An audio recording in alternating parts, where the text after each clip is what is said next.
All right, welcome back to Is Adaptive. My name is Randall James. I'm a strength and a running coach with 11 years of experience. And today we're talking about seed oils yet again. Except this time, I brought in one of my good friends, Dr. Nic Verhoeven. He's a PhD in molecular medicine. He also has a really big science-based YouTube channel. So if you like the studies and stuff that I do, you'll definitely love his channel. He goes far more in depth than I do. So I definitely recommend go check his channel out, hit him with a sub. But I wanted to bring him in because I came across a debate between Nic Norwitz, who's also another PhD, another science-based YouTuber, check his stuff out too, and then Paul Saladino. Everyone's heard of Paul Saladino. He's sort of like the king of the carnivore crowd initially, except he eats fruit now, which is kind of funny. But they had a debate, very long debate, over 3 hours. And honestly, I wouldn't even call it a debate. It was more so a like cordial conversation, really good conversation. But there was a specific section in there where they started to touch on mechanism of harm in the seed oil debate. And I wanted to speak about this because a lot of people will either flat out say seed oils are good or flat out say seed oils are bad, and they don't talk about mechanism at all. And what they started to touch on in this debate is something that I actually spoke about in my last seed oil debate. And I don't know of anyone else except for Nic Norwitz that's raising these questions. So I wanted to bring Nic in, Nic Verhoeven, to kind of just check my thinking there and make sure my thinking's on the right track. And yeah, I think this was a really great conversation. I think you're going to love it, especially if you're sort of on the fence about the whole seed oil debate. At the end of this video, at the end of the interview, I do pose some really important questions that I think are required by the anti-seed oil crowd to answer. If they can't answer these, then in all honesty, they need to sort of back away from their position a little bit. If they can answer it, great. I would love to learn more about it. Maybe people know something that I don't know. Maybe I'm missing something. I would love to hear it. But I'm just a big fan of logical consistency. And when I listen to the field out there currently and what people are saying as to why seed oils are bad, there's just a lot of things that don't make sense. But real quick, if you could tell this is going to be a banger of a video, then hit that like and subscribe button. I release a video every single week, and basically this channel is just a means of me getting the things that I like to research out of my head and into a creative outlet. I said I wouldn't do interviews anymore, but I wouldn't really classify this as an interview, more so a collaboration of sorts. We're just kind of having a discussion. I'm not really a big fan of the whole interview format where ask a question, you know, it's just, I would rather just talk. I would rather just have a real combo. So these I will do every now and then. But anyways, enough yapping. With all that out of the way, I hope you enjoy this conversation with Dr. Nic Verhoeven. Nic, how you doing, man? Doing fantastic. How are you? Fantastic is good. I'm great, man. I really appreciate you coming on. I have some burning questions that I needed answered, and you came through in the clutch. You're the first person I thought of, and you did not hesitate. So thank you for doing this. I really do appreciate it, man. Yeah, thanks. I think I said this last time, but I'm always incredibly excited to talk about science, so I am here for it. Yeah, me too. So the purpose of this video was going to be going over the recent, I mean, we can call it a debate between Paul Saladino and Nic Norwitz, but it wasn't really a debate. It was very cordial, which I think is a good thing. I'm happy they weren't at each other's throats. They agree on a lot of stuff. They both come from the keto crowd. But this one was more so, they were talking about seed oils. And so you and I are going to go over a few clips. This isn't going to be going over the full debate. That would take entirely way too long because I think it was like 3.5 hours the whole debate was. A lot of ground to cover there. But there was something interesting that I wanted to touch on. And this is something that I talked about. I made a seed oil video at the beginning of this year, and I posed a question at the end of that video, basically saying that we'll go over the potential mechanisms for how seed oils are bad here in a moment. But the main thing is the double bonds becoming oxidized. And my point of contention there is that if it is the double bonds and not so much the hexane, the neurotoxin, like if we can remove the neurotoxin and the deodorization and bleach and all these other concerns that people have, we can remove that stuff, would seed oils still be bad? And if yes, what about the same fats found in whole foods like chicken, walnuts, things of that nature? And Nic brought this up to Paul, and they started to touch on it, but they didn't really linger on it very much. And I think Nic had Paul painted into a corner, but then they just kind of stopped talking about it. So I wanted to talk about it with you. But I mean, firstly, what did you think of the debate? To be honest with you, I was very frustrated when I was listening to it. I actually told Nic this, not because of anything he did wrong. I thought he put on a great show, and he's got a great mentality about this kind of stuff, which I really appreciate. So I enjoyed discussing this kind of stuff with him.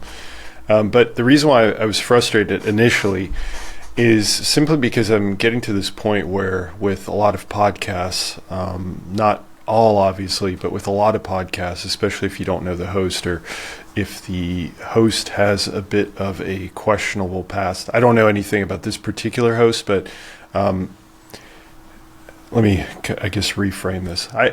I'm just getting to the point where I'm hearing people's claims, and then the first thing that I think is I need to verify that.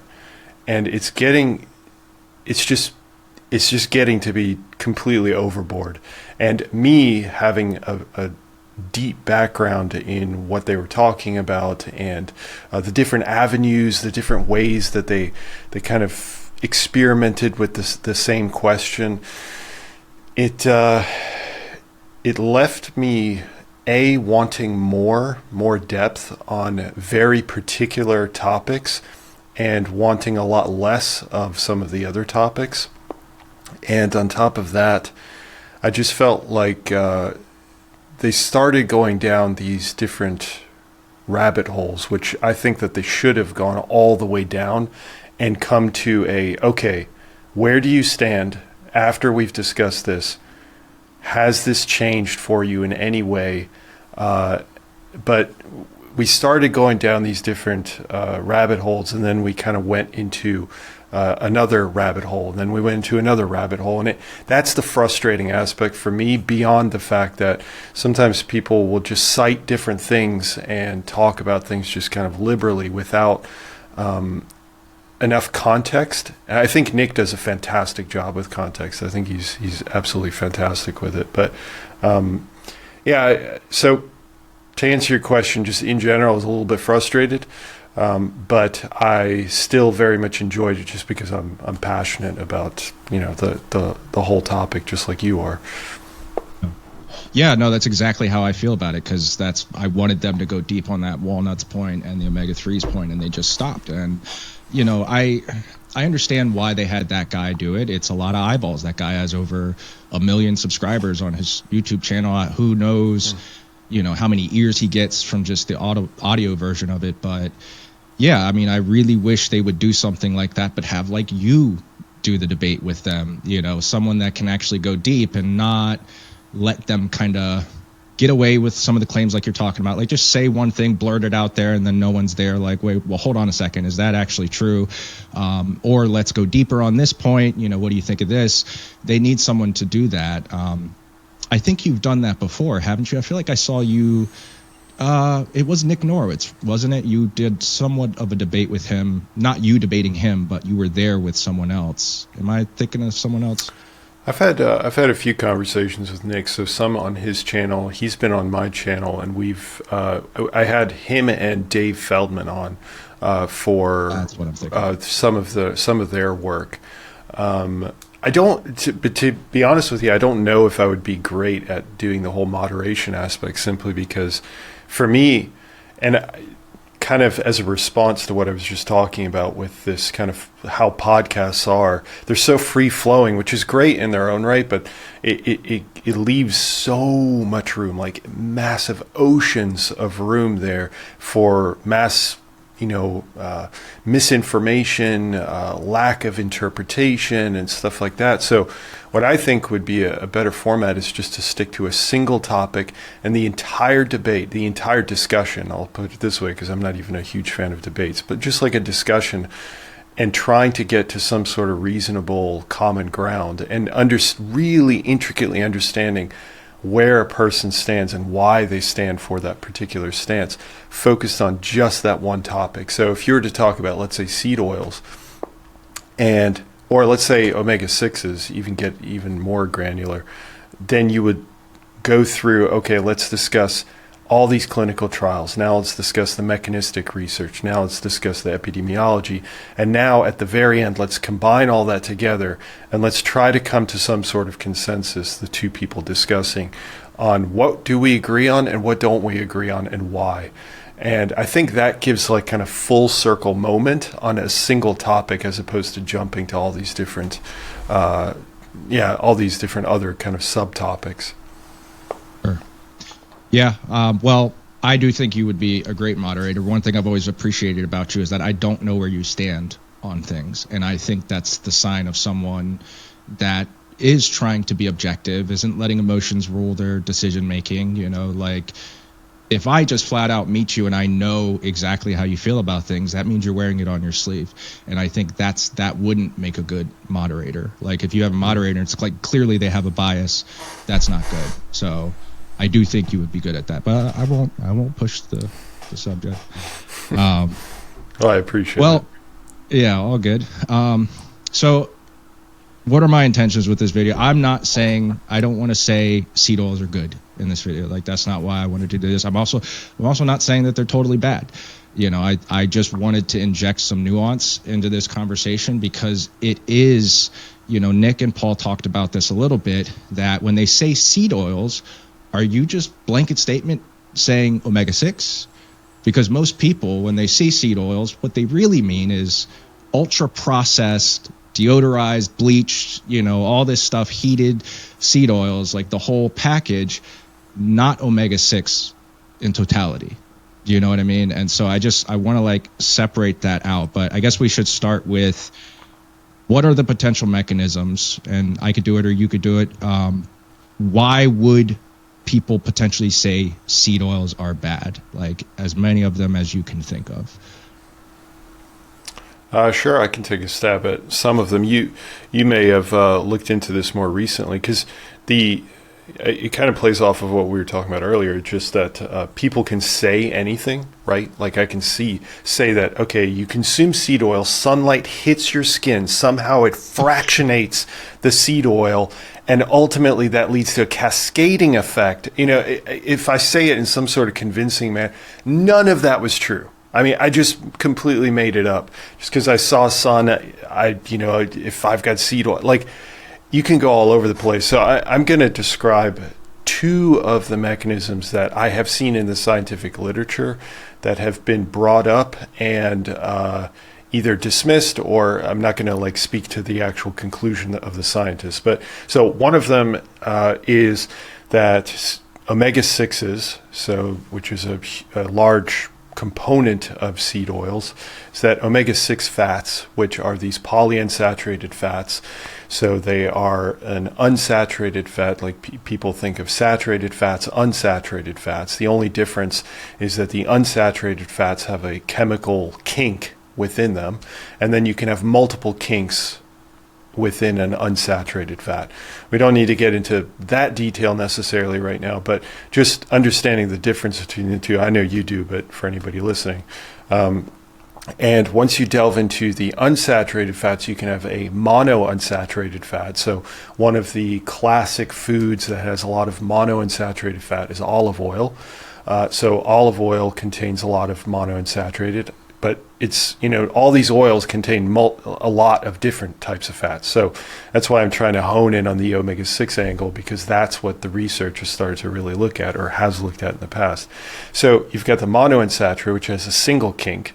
Then you have the polyunsaturated, then you've got subclasses of polyunsaturated. So polyunsaturated just meaning that you have two or more kinks to that fat molecule. Okay, so then the mechanism of harm that's been proposed is that polyunsaturated fats, especially omega-6 polyunsaturated fats, can interact with enzymes within our cells that then convert those polyunsaturated fats into eventually a molecule called arachidonic acid. And this arachidonic acid then has pro-inflammatory effects, meaning that it will interact with other proteins, other enzymes, other molecules within our cells, and essentially activate or deactivate them, depending on which side you're looking at.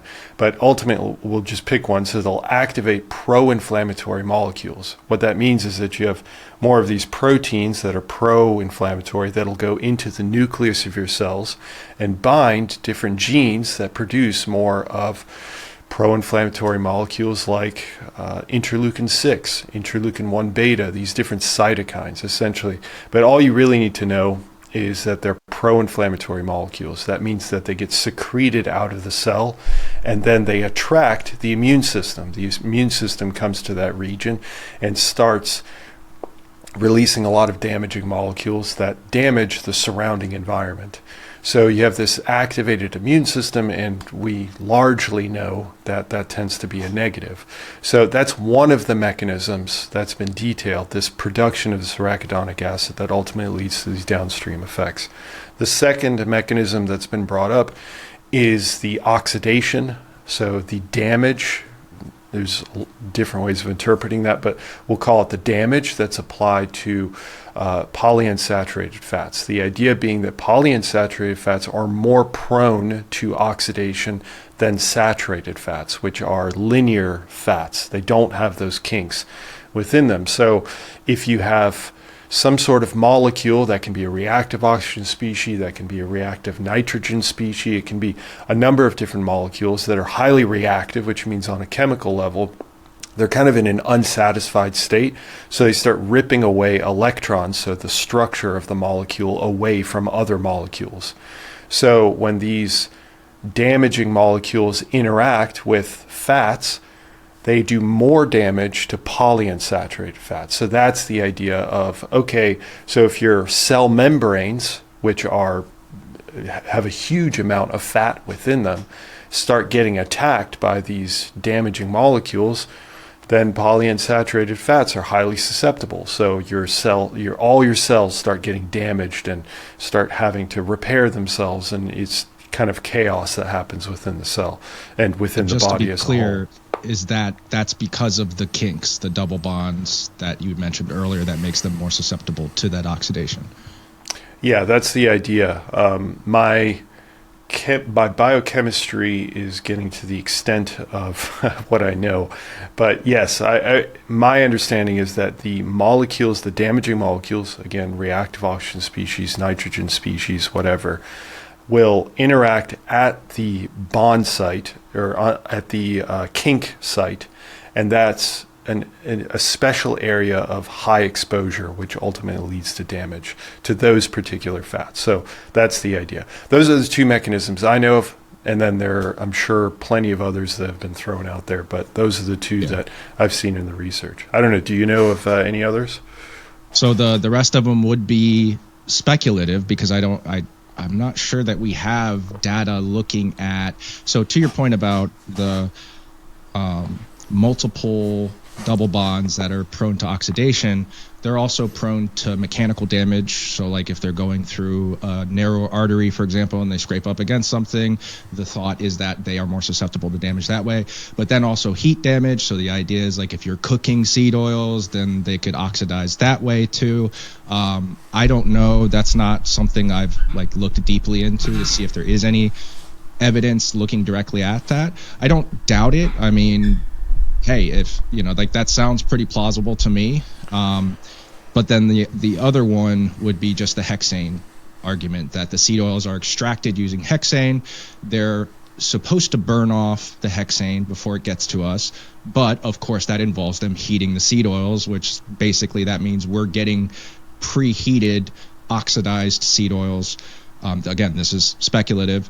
And they say that because there was hexane used, there's trace amounts still in there that,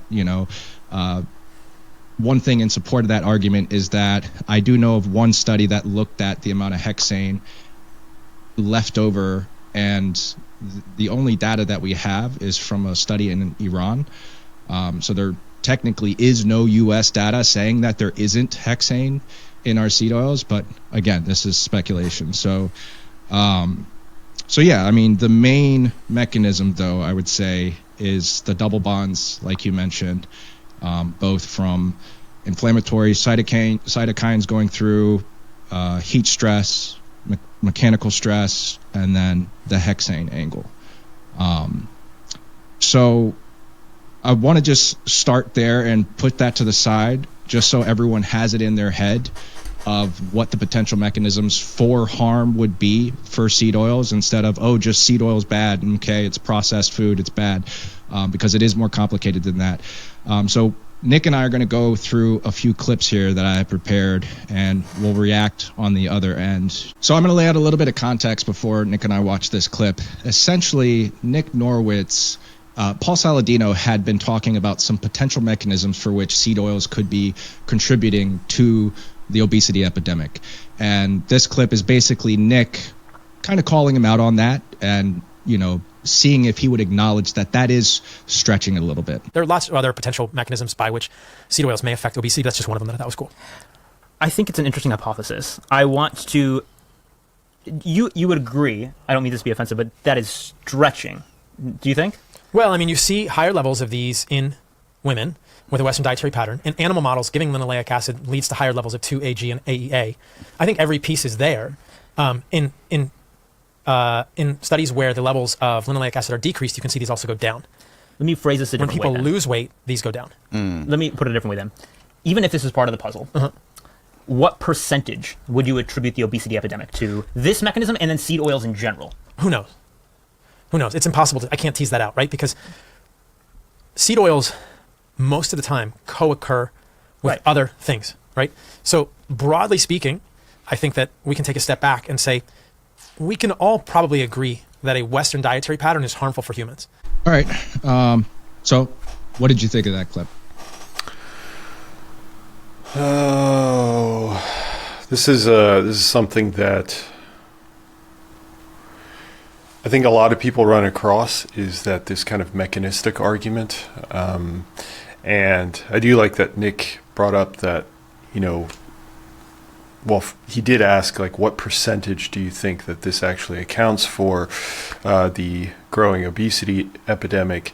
And to Dr. Saladino's credit, he said, well, it's kind of impossible to tease out, or I don't know, which is fair. However, again, just focusing the way that Dr. Saladino thinks about these things of, it's elevated in women or something like that, and it decreases with a Western diet, something along those lines. It's just it's very what we would call cross-sectional kind of evidence, where you're essentially saying, well, this one thing decreases or this one thing increases in this group of individuals that share this characteristic. So let's say there's let's say mechanism X. I'm going to start generalizing here. So let's say mechanism X, the proposed idea is that mechanism X increases obesity. So it worsens our health. So then we can take two groups of people. One group has obesity and the other group does not have obesity. And we measure molecule X in both groups. And we see, okay, molecule X is highly upregulated. There's a lot more of molecule X in the obesity group than the non-obesity group. That's some of the weakest form of evidence that we have, and I think that the listener probably understands why, right? If we started measuring, let's say, 100 random things, it could even be 3 other random things, you would also see differences in those things between the groups. So then how do we then pinpoint this one mechanism and say that is the reason why these people are obese? And that's where we have to rely on much more data, and that's where we look at different types of data. And I think what Dr. Saladino often does is he focuses a lot on mechanisms and doesn't branch out to look at the randomized controlled trials, to look at the epidemiological evidence, and to get more of a holistic point of view wherever we can. So that's my initial thought. Yeah, I think the same way. To me, it's like, if you're going to look at obese people, just by the virtue of them being obese is going to introduce so much confounding into the equation. to where you can't just isolate one variable and see this is elevated in this person, so that must be what's causing it. Like, no, it doesn't work that way. But the way that I think about it is like, why is there such a reluctance to just say calories? Like, to me, the way that this whole argument comes off is, if we take the same highly palatable, ultra-processed junk food that people eat, would those foods not still make people obese if we replaced the PUFAs with saturated fat? Right? Like, is that what we're saying? Are we saying that if we take junk food and remove the seed oils and replace it with tallow or whatever, that all of a sudden that's not going to be as obesogenic anymore? Like, that's going to reduce the obesogenicity of it. And we all know that that's not true. Like, inherently, you know that in your being that that's not true, and it's frustrating. It just seems, I don't know why, but there is this reluctance. And I don't, just to be clear, I don't think it's all calories. Like, I think the calorie equation is unbelievably complicated. And as we learn more and more, it becomes more complicated. Like the, what is it called? The, not the additive energy balance model. What's the other one? Oh, it's right at the tip of my tongue. Talk about the carbohydrate insulin model, or the not insulin obesity model. No, it's an energy balance model that's not additive. So basically, it's a compensatory mechanism. The more you move, like via exercise, the less you move downstream later in the day. It has a name, but it's escaping me. But anyways, but that's just to say that the caloric equation is very complicated, but that doesn't mean we just throw it out. But I think about Occam's razor, like, which thing makes the least amount of assumptions? That people are just eating too much food, ultra processed, highly palatable junk food that's highly caloric, ultra caloric, or that there's some convoluted seed oil mechanism that's making everyone fat via one hormone thing that's like down regulating this thing downstream. It just seems way too complicated to me. But I completely agree. I think that there's a lot of counter arguments that I've heard against the calorie perspective in relation to obesity, and I think all of them can be easily explained away, as in, like, if you look at certain types of data, again, looking at data and research holistically, you start to understand that, everything seems to point back to overconsumption just as a whole, regardless of like what that overconsumption comes from. And of course, you can throw in, like, outside of a scientific scope. Obviously, if you focus on whole foods, is it going to be more difficult to overconsume? Absolutely. You consume more ultra processed foods, which have low weight, low mass, high caloric burden. And then of course other negative effects that come with it. That's going to lead to more of an obesogenic environment. Yeah. All right, well, let's move on to the next clip, and we'll go from there, because this is the one where he goes into the omega-3 point, and that'll allow us to bring in a bit more mechanism. So go ahead and pull up that clip. And how about obesity, out of curiosity? And if it's a 2, then say 2. Obesity is just such a complicated thing, right? So is your question, what contribution to obesity do seed oils have? Or omega-6, and then I'm going to ask about seed oils. Those are 2 different questions. Oh, okay, so you're asking about omega-6. Omega-6. Well, I guess, I don't know that we can necessarily differentiate those, because omega-6 don't occur, like, are you talking about, like, walnuts? Yeah. Well, no, I don't think walnuts cause obesity much. But to be clear, like, 3 ounces of walnuts is something like 32,000 milligrams of omega-6. There's a ton of omega-6. Let's check that. Yeah. Steve, you want to check how much omega-6 is in an ounce of walnuts? I think it's something like 10,000 plus milligrams. Well, that's less than a tablespoon, but okay. I mean, if we're talking grams, right? Okay, 10 grams. 10 grams, yeah. Of just linoleic acid. Yeah. An ounce of walnuts contains roughly 10.8 grams of omega-6 fatty acids. Yeah, sure. So, and I think I understand your position on this, but I don't think most people do. This is why I'm asking the question, not to be a dick. It also contains 2.5 grams of omega-3s. ALA. We can talk about that later. So this clip kind of introduces back into the equation mechanism, and Nic Norwitz starts to talk about omega-3s, but he kind of brushes it off. But I want to touch on this real quick before we talk about the walnuts. The reason why he brought up the walnuts is because walnuts have a very high amount of polyunsaturated fat, which means there's going to be all these double bonds that Nick and I already talked about at the beginning of this. Like those are the potential mechanism of harm. And so what Nick Norwitz is doing here is getting Paul to differentiate between seed oils on one hand and polyunsaturated fats on the other, because polyunsaturated fats do occur naturally in a bunch of different foods. So he sort of mentioned omega-3s there, but he brushed it off. But something people don't realize is that omega-3s actually have more double bonds than a lot of omega-6 fatty acids. So logically, to me, if someone is willing to say omega-6 fatty acids are bad because of double bonds, oxidation, this, that, and the third, logically it follows that omega-3s would also have to be bad, if not worse. And I personally know people that have said that, yes, omega-3s are bad because of the multiple double bonds and all that stuff. So I wanted to ask you, because I'm not really deep in the evidence for omega-3s, like what is sort of the state of the literature right now for, for or against omega-3 benefits? Yeah, so omega-3s is an area of research that has a ton of research behind it. So we're talking in the tens, probably, maybe. I wouldn't even be shocked if it were in the hundreds of studies on omega-3s as a whole.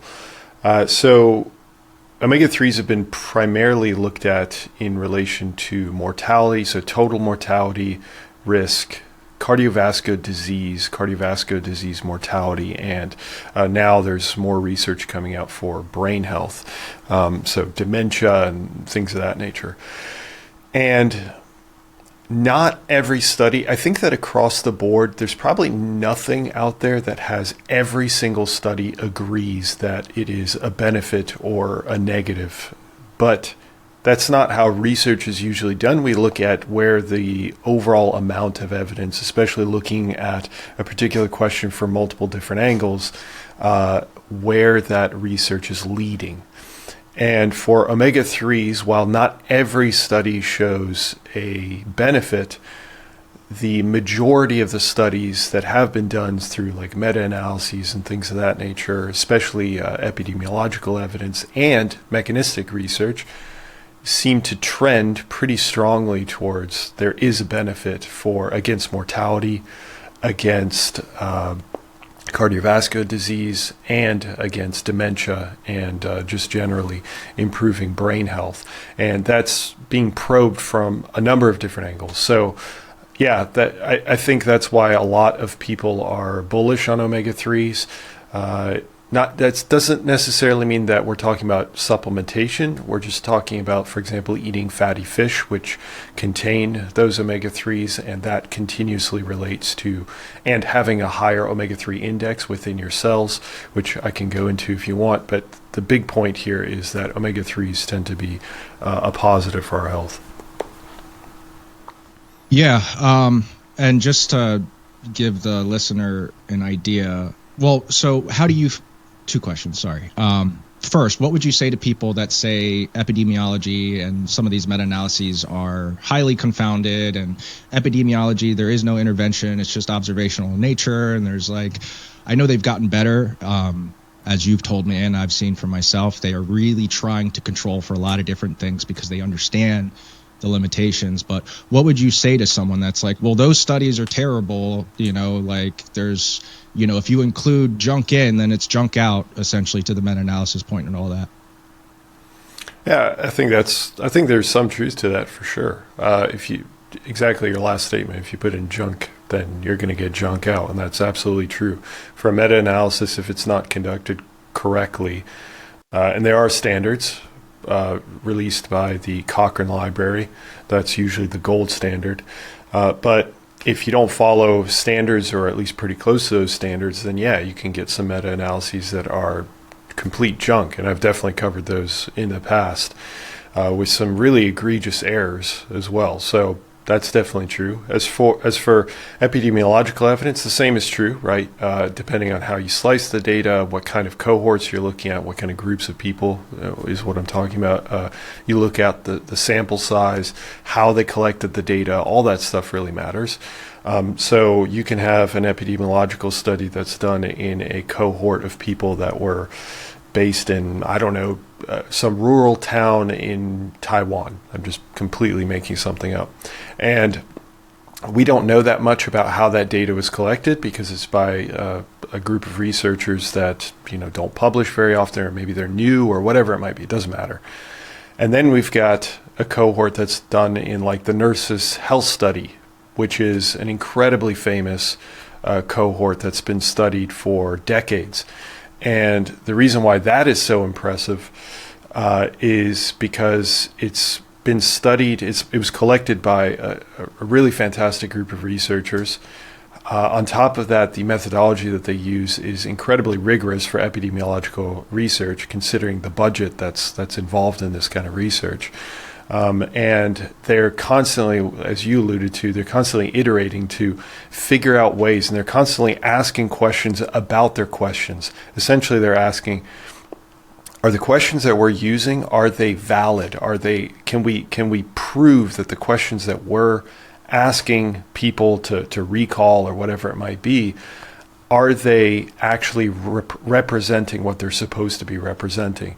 So there's this constant analysis, not like epidemiologists just kind of sit on their butt and do nothing. They're constantly trying to refine an area that, is definitely prone to confounding and problems and whatnot.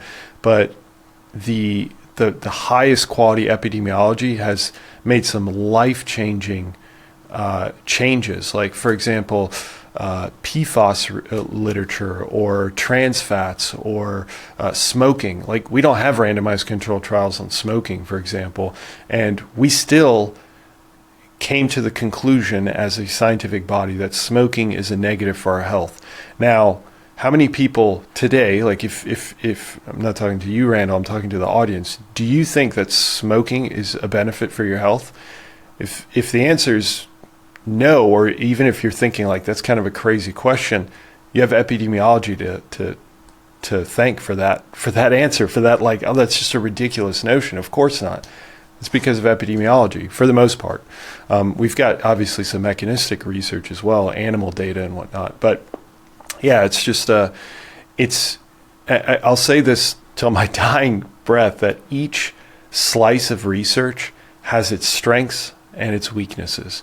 You're not going to be able to rely on the gold, quote unquote, gold standard of randomized controlled trials for every question, because it's just not possible.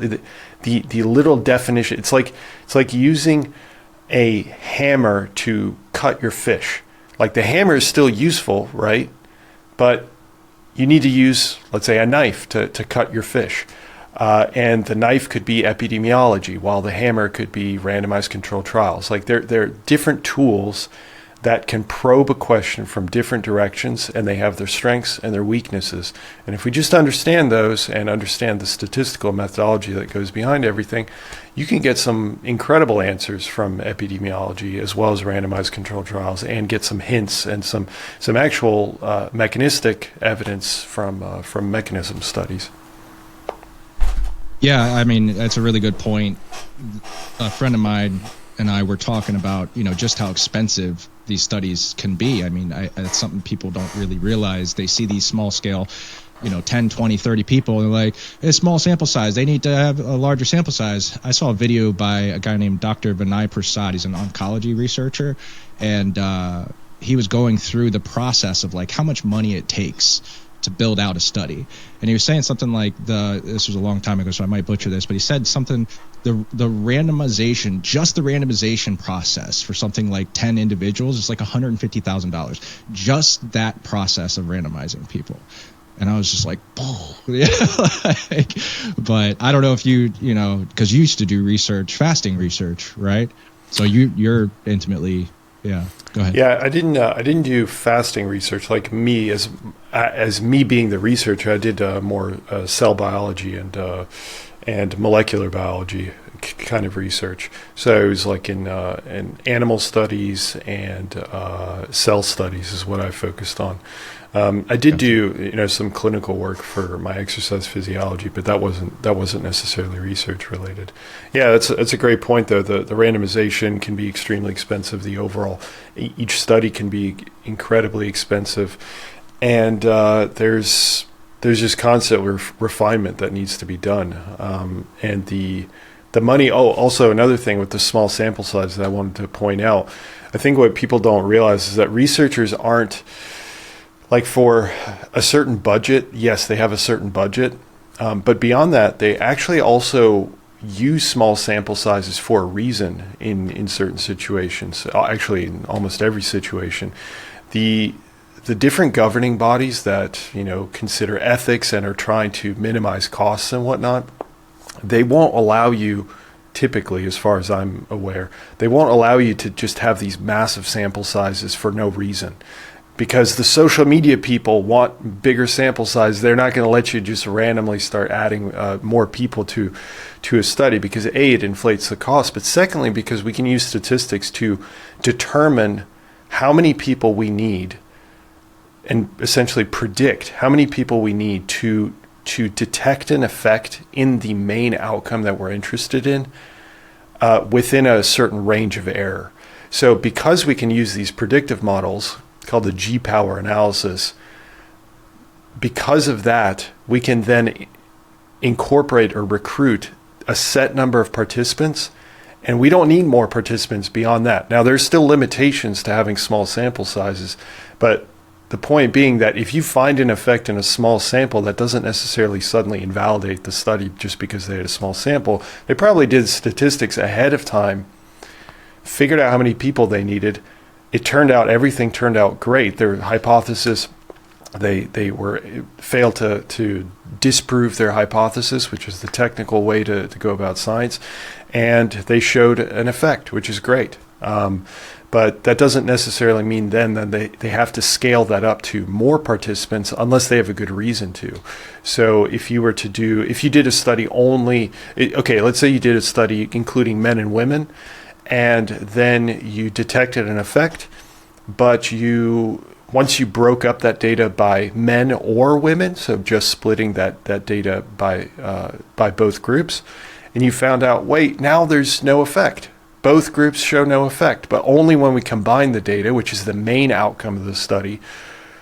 In that scenario, we do see an effect. Okay, so now that tells the researchers, okay, now we need to do a new study where we power the study for women or power the study only for men. And that's when you get bigger sample sizes. It's just like, and that's just one scenario. Like there's so many different criteria that you could go through, but there's just so much more complexity. I think researchers just don't get enough credit because they're not on social media explaining this kind of stuff, Because they often lack charisma and stuff. They're, Sure. You're absolutely correct. They're not the ones making the YouTube videos, No offense to them. Some researchers out there. Just yeah, they don't have any charisma and they're losers. But no offense. My bad. But back to my omega-3 point. So let me know if I'm missing something here. Just if we're accepting that because of polyunsaturated fats having multiple double bonds, logically it follows that omega-3s would need to be worse. Is my thinking clear in that? Yeah, logically, sure, definitely. Yeah, and it seems like there's an apprehension for them to say that. Some people will, but even Paul in this podcast, he seemed apprehensive, as we're going to see here in a moment when we go over this walnut clip. They don't seem to want to touch that. And to me, you have to. If you're going to make this clear argument about double bonds, then you have to talk about omega-3s. There's no getting around it.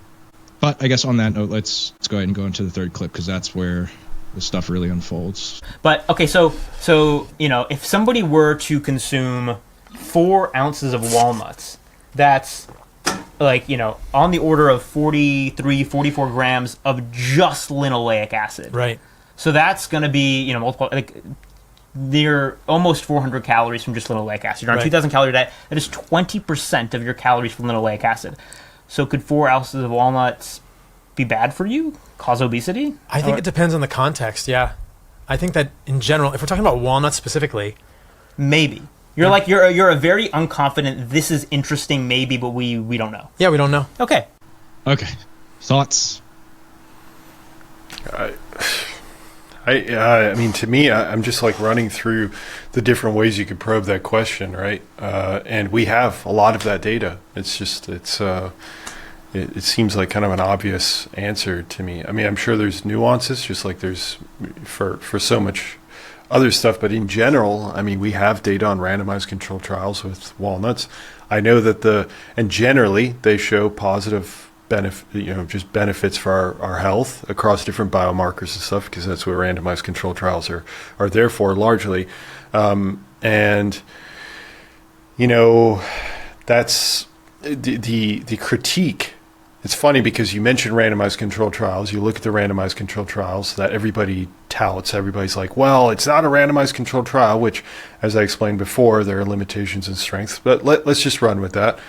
The immediate pushback I get whenever I mention this kind of stuff is, well, it wasn't long enough. It was only 16 weeks, or it was only 12 weeks, or it was only 6 months, or whatever it might be. It's a hang time effect, you see, that as you eat walnuts, you're slowly poisoning yourself. And it's not until, 4 years, 10 years down the line that you start to experience obesity. I'm like, okay.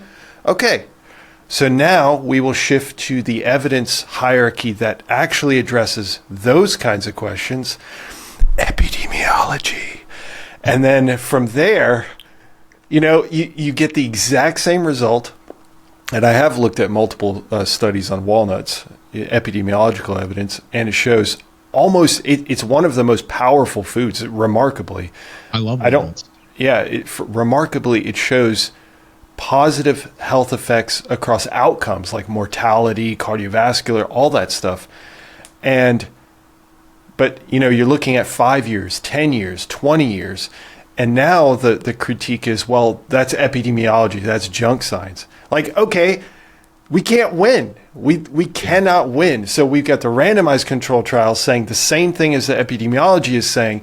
Most of the mechanistic data is probably, to be clear, I have not looked at that specifically, because it's not like we look at walnuts in a whole when it comes to it's not like we just give walnuts to cells, or it's not like we give walnuts to animals. It's very difficult to do. Walnut. Yeah, right.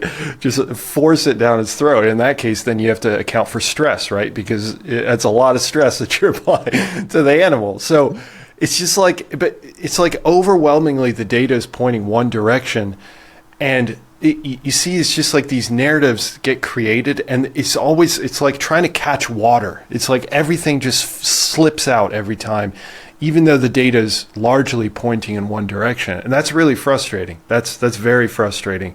And it's again, just goes back to this idea that people just don't understand the strengths and limitations. And to be fair, I'm sure some of the epidemiological evidence has been done in these cohorts that have some of these major limitations in epidemiology. I'm not trying to take that away, but you have to have the same strength and conviction for both sides. So if you were to find a study that showed, let's say, walnuts were, let's say, neutral or a negative for our health, you would have to apply the same strength of critique to those studies, to that study as well. And again, if you have 10, 20, 30 studies all showing positive effects, I mean, how can you make an argument then that walnuts are going to be somehow some massive negative for, and here we're talking about large populations, so we're not talking about subgroups of individuals. So he's talking about like we need more context and all that stuff, and that's fair. I'm not saying that we shouldn't have more context in certain scenarios. Let's say a person has a walnut allergy, or there's some phytochemical within walnuts that some people that lack a particular enzyme have a negative reaction to it. Like, that's always the case, but that's not what we're talking about. We're talking about general population, and then you can start slicing the data and figure out those few thousand people within millions that have these specific scenarios. So that's my stance. There you go. Okay. Thank you. Yeah, I mean, it's a good point. the scrutinizing of the different studies, but Paul even says, so they both bring up a couple studies. I think there's one point where Nic Norwitz brings up a study that showed that higher amounts of linoleic acid in adipose tissue and fat tissue actually showed a very large favorable effect, benefit. But then Paul says, well, there's other studies that show the opposite. And then later on, they kind of reach this point where Paul says, okay, but this is why we need to focus on mechanism, because the waters are so muddied with some say good, some say bad. Okay, well, let's just brush all that aside and just focus on mechanism. And this is where I bring up the omega-3 polyunsaturated fat point, because if you're going to focus on mechanism, that is the mechanism. And it's not just walnuts, by the way. Let me go over a few of these. So sunflower seeds, people eat these all the time. 6.5 to 7.5 grams of omega-6 per serving. Almonds, 3.5 grams of omega-6 per serving. Let's see here. Chia seeds, 8 to 9 grams of omega-3 per serving. Salmon, 3 grams of, or 2.5 grams of omega-3. Chicken, 2.5 to 3.5 grams of omega-6. So it's not just walnuts. If we take this mechanism, Nic said 4 servings of walnuts is roughly 40 grams or so of omega-6. But that's like making the assumption that that's all you eat. That's the only omega-6 you eat. People eat chicken on top of that. People eat salmon. People are eating other types of nuts. So in the totality of the human diet, the amount of omega-6 that we're getting, not just from like highly processed seed oils, but from whole food sources, is really high. I mean, I would venture to guess I actually eat quite a bit of omega-6. And so basically, in order for you to say that seed oils are bad because of the double bonds, you would have to say that basically what it sounds like the argument Paul's making is that the Western diet is bad because of omega-6, not because of seed oils. Like, that's the point you have to get to, right? Yeah, I agree. And, you know, again, that's where this whole like kind of convoluted, it is, like you mentioned, going back to mechanisms and whatnot. It's there's maybe something there of like overconsumption of omega-6s, but and maybe that requires some context. I would certainly be open to that possibility. But Nic mentioned that but why particular wouldn't it be study. calories? Well, I mean, for a lot of those studies, a lot of the studies, not all, they'll usually equate or try to control for caloric intake. Of course, there are, again, when you're talking about long-term trials like that, it depends. So if you're looking at randomized control trials, you can, I wouldn't say guarantee, but have a large confidence that the calories are largely the same if you've got a large enough sample size. If you're looking at epidemiological evidence, you can control for total calorie intake. You can also control for the eating index. So there's this particular eating index that's used by researchers to essentially try to separate out the data based off of if a person has a good, healthy, like a healthy diet by research standards or an unhealthy diet based on research standards, which I know people would agree or disagree based on what social media has to say. But then there are limitations, as in like the biggest limitation for a lot of these epidemiological studies, if you were to try to control for total energy intake, so calories, would be that sometimes they're only measured at baseline. So they're measuring their nutrition at baseline, and then they're not measuring it again for the next 10, 20 years. So you can imagine, and you know this better than almost anyone, right? Like if you're, you know, the person that you were 10, 20 years ago, like when you're working with clients and whatnot, they are coming to you for change, right? So it's a little bit asinine, in my opinion, and maybe even I'm a little bit uneducated on this, but it seems a little bit asinine to believe that a person 10 years ago, 20 years ago is eating the exact same way that they were, or is eating the same way now as they were 10, 20 years ago. Now, that's where these better epidemiological studies come in, where they do recurring measurements over every like 4 years to make sure that there's consistency. And on top of that, they'll do validations with blood measurements and stuff like that. So there's certainly ways of controlling for that stuff. And the better epidemiological evidence can control for caloric intake at a much better rate. And so it's not always calories. But I would say that I just meant in terms of like obesity. Like, but why obesity. make the leap that it's the double bonds that are causing obesity instead of just the calories? But yeah, I agree. I mean, it's like what you were saying about Occam's razor, right? Just the simplest explanation. For now, like, let's not fearmonger initially. Like, okay, you have this hypothesis, test it, see, but also make sure your mechanism is straight. Like, I think this is a really important video, man. And I have you heard anyone talking about this? About if you're going to say polyunsaturated fats are bad, then you have to logically assume that omega-3s are worse? Not that I'm aware, no. Yeah. No, I don't think so. Yeah, so I think this is a very important question that all of them need to answer. Because as far as I'm concerned, we're at an impasse. Like, you can't say that polyunsaturated fats are bad only in omega-6 form, but why? You know, like, is there something different about the double bonds in omega-6, even though they're fewer?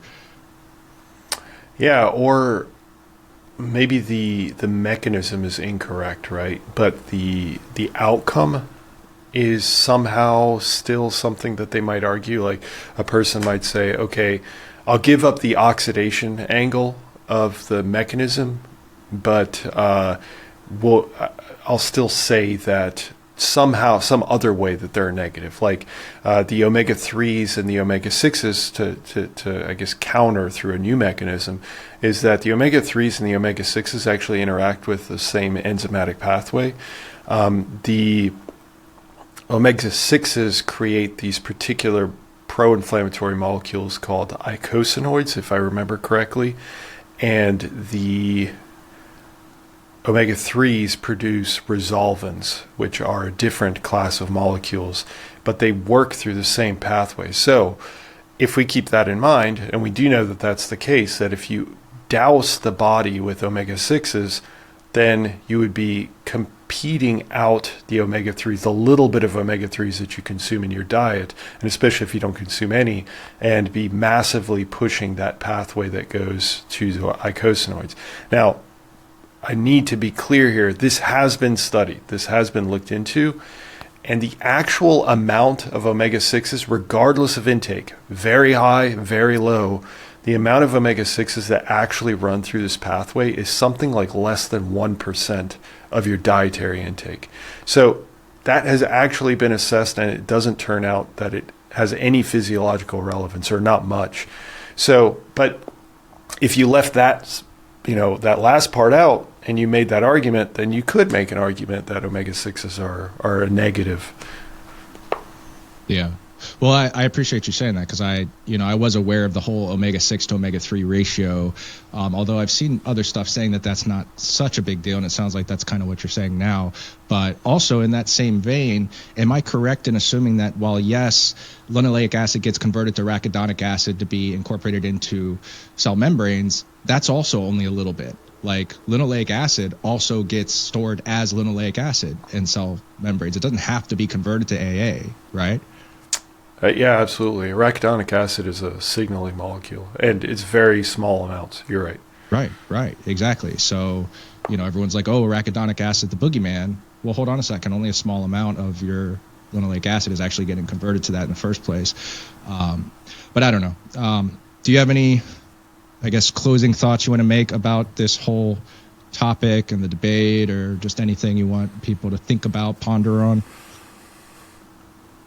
I guess the big, in the overall, I would just encourage people to think about where does the majority of the evidence lean. So if you want to focus on mechanisms, but just broaden your perspective to also look at the randomized controlled trials where possible, also look at the epidemiological evidence as a whole. And if the only thing that you get from this is that that there are multiple studies pointing a particular direction, a positive or negative direction, at least consider that your perspective may be wrong. And that researchers aren't morons. They think about this on a constant basis. And while, a lot of people will say, well, they're so entrenched in the mainstream, which is kind of funny to me because researchers are constantly trying to discover new things. So, it's I find that a little bit hard to believe. But yeah, just in general, question with not just question for the sake of questioning, but question with some backbone in scientific evidence, and not just a single study, but look at many studies and just look at the trends. You don't have to understand all the intricacies and whatnot. I understand that that's where study analysis comes in. That's where Randall and I come in. But that's still, it'll give you some idea of, okay, I should maybe question if this is real or not. Like what Dr. Saladino is talking about, if you had heard him talk about these mechanisms, right, you should ask yourself, well, let me just quick do an AI search or a Google search of just type in the exact opposite of what he said. Do omega-6s, are omega-6s a negative for, let's say, total mortality or something? Obesity, we'll go with obesity, right? And you'll see many studies pop up that say the exact opposite of what he said. So exactly at that point, without even opening the studies, you should be thinking, okay, there's something here that I should probably hold off, reserve judgment. He could still be right, but I need to hold off judgment before I start, believing everything that's being said on this podcast. I think Nic does a good job of pushing back. I just wish that, again, they would go deeper into things like you were alluding to as well. Yeah, I honestly, this, I have a whole new appreciation for Nic from this debate. I mean, we should stop even calling it a debate. It was just a discussion. But the amount of nuance that he injected in the conversation was really great, because that's something that I try to do. I mean, the seed oil video I made at the beginning of this year was literally steel manning both sides, going over as many points as possible to try and find the middle ground. And again, that's another thing I appreciate about you is even now, I still don't know where you stand, but I like that. I like that you're not just blatant about it. And I think that's how more people should be. The people that I talk to, they use really absolute language. No, beyond a shadow of a doubt, this is the cause of obesity. It's just that type of stuff. It's hold on a second, man. It can't be that definitive. Could it be contributing?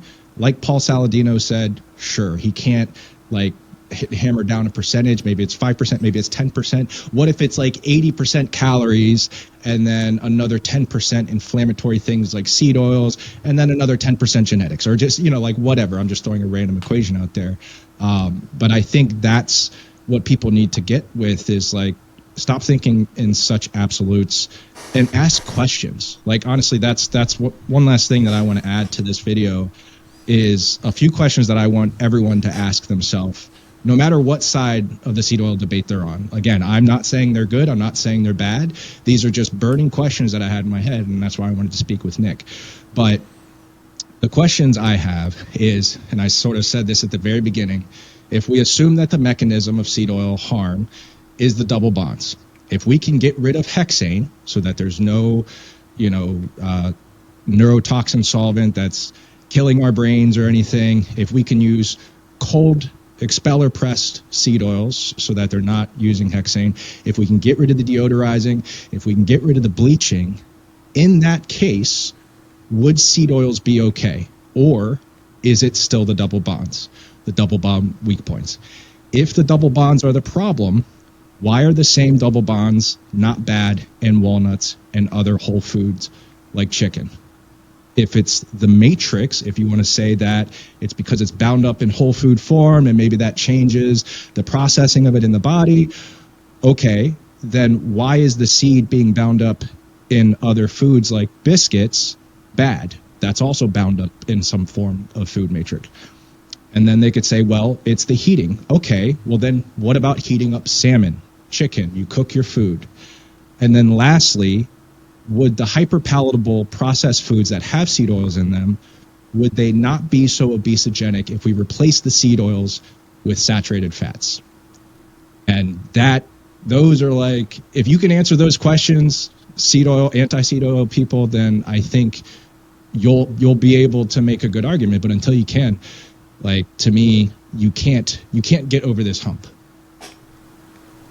Yeah, very well put. Well, Nic, thanks again, man. I appreciate you coming through in the clutch. Everyone, give Nic a follow. He's got a fantastic channel.